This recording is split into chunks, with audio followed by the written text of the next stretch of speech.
Selamat pagi pemirsa, saya Ibu Agus Andika Saputra hadir bersama Anda dalam acara Berita Inspiratif Undiksa edisi Kamis 1 Mei 2025.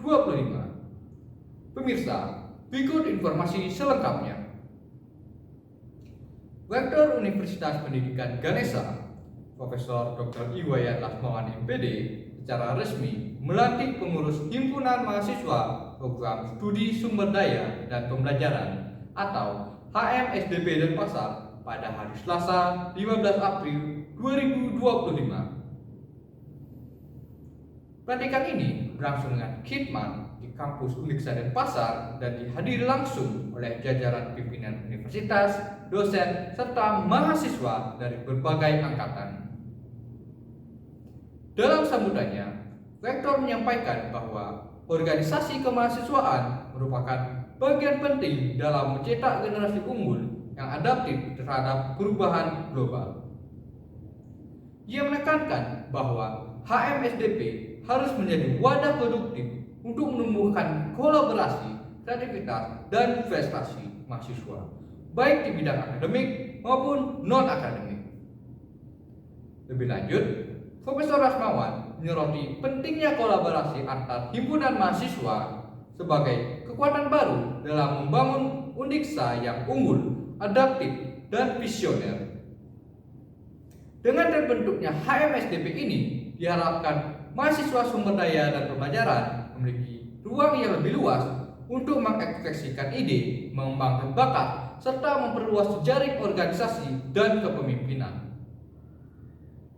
Rektor juga menambahkan bahwa pelantikan ini merupakan bentuk keseriusan Undiksa dalam meningkatkan kualitas pendidikan tinggi melalui penguatan kapasitas mahasiswa sebagai agen perubahan. Pengurus HMSDP yang dilantik diharapkan mampu menjalankan tugasnya dengan penuh komitmen dan membawa nama baik program studi serta universitas ke kancah yang lebih luas. Pembentukan organisasi kemahasiswaan ini juga menandai semakin kuatnya eksistensi program studi S1 SDP di bawah naungan kampus Undiksa Denpasar sebagai bentuk nyata perluasan layanan pendidikan yang merata dan berkualitas. Dalam kesempatan yang sama, pimpinan fakultas dan pembina kemahasiswaan menyampaikan dukungannya terhadap pengurus baru serta siap memberikan bimbingan dan pendampingan secara berkelanjutan. Sementara itu, Ketua HMSDP terpilih menyampaikan rasa terima kasih atas kepercayaan yang diberikan serta berkomitmen untuk membawa HM menjadi organisasi yang aktif, kreatif, dan solutif dalam menghadapi tantangan zaman.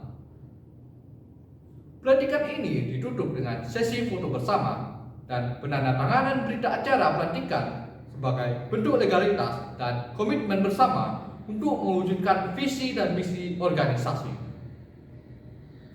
Sekian berita terkini hari ini. Saya Ibu Agus Andika Saputra pamit undur diri. Terima kasih atas perhatian Anda dan selamat pagi. Selamat pagi pemirsa. Berjumpa lagi dengan saya Ibu Agus Andika Saputra dalam acara Berita Inspiratif Undiksa edisi Sabtu 3 Mei 2025. Pemirsa, inilah informasi selengkapnya. Dinas Tenaga Kerja dan Transmigrasi atau Disnaker Trans Provinsi Bali mencatat saat ini jumlah tenaga kerja luar negeri atau pekerja migran Indonesia yang resmi berangkat dari Provinsi Bali tercatat mencapai sekitar 3.000-an orang. Hal ini menunjukkan adanya peningkatan minat warga Bali untuk bekerja di luar negeri. Meskipun beberapa negara tujuan kini terpaksa diblokir akibat kasus yang menyita perhatian publik. Kepala Disnaker Trans Provinsi Bali, Yamanura, mengatakan para pekerja ini telah melalui proses verifikasi dan pelatihan sesuai dengan prosedur yang ditetapkan dan memiliki visa resmi yang masih aktif. Untuk total keseluruhan yang sudah berangkat ke luar negeri bahkan mencapai 5.000 orang. Namun, meskipun banyak warga Bali yang tertarik bekerja di luar negeri, perhatian publik juga tertuju pada kebijakan pembatasan yang diterapkan terhadap 3 negara, yaitu Kamboja, Vietnam, dan Thailand. Pembatasan ini diambil setelah sejumlah kasus yang melibatkan perdagangan orang atau tindak pidana perdagangan orang serta eksploitasi kerja ilegal yang dikenal dengan istilah judol. Saat ini pun, sesuai arahan pemerintah pusat, pihaknya juga telah memblokir pengiriman tenaga kerja ke negara-negara tersebut. Namun, jika memang saat ini masih ada warga Bali atau warga Indonesia yang masih bekerja di 3 negara tersebut, maka mereka termasuk tenaga kerja ilegal. Berikutnya, pemerintah resmi mengumumkan kenaikan harga bahan bakar minyak atau BBM bersubsidi mulai pukul 00 waktu Indonesia Barat dini hari tadi. Berdasarkan pengumuman dari Kementerian Energi dan Sumber Daya Mineral, harga Pertalite naik dari Rp10.000 menjadi Rp12.500 per liter. Sementara harga solar bersubsidi naik dari Rp6.800 menjadi Rp8.800 per liter. Menteri ESDM Budi Santoso dalam konferensi pers di Jakarta mengatakan kebijakan ini terpaksa diambil karena beban subsidi yang semakin berat dan harga minyak dunia yang semakin meningkat. Pemerintah telah melakukan berbagai upaya untuk menahan kenaikan harga BBM, namun dengan kondisi ekonomi global saat ini, penyesuaian harga tidak dapat dihindari. Sementara itu, berbagai kalangan masyarakat memberikan tanggapan beragam.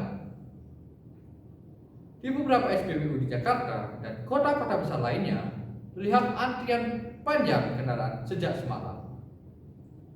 Pengamat ekonomi dari Institut Ekonomi Indonesia, Dr. Rahmat Wijaya, menyatakan kenaikan harga BBM berpotensi memicu inflasi hingga 3% dalam jangka pendek. Kenaikan ini akan berdampak pada biaya transportasi dan logistik yang kemudian berimbas pada kenaikan kebutuhan pokok. Pemerintah juga mengumumkan akan memberikan bantuan sosial tambahan untuk masyarakat kurang mampu senilai Rp150.000 per bulan selama 3 bulan ke depan. Demikian akan informasi yang dapat kami sampaikan hari ini. Saya, Teguh Agus Andika Saputra, pamit undur diri. Terima kasih atas perhatian Anda. Sampai jumpa dan selamat beraktivitas.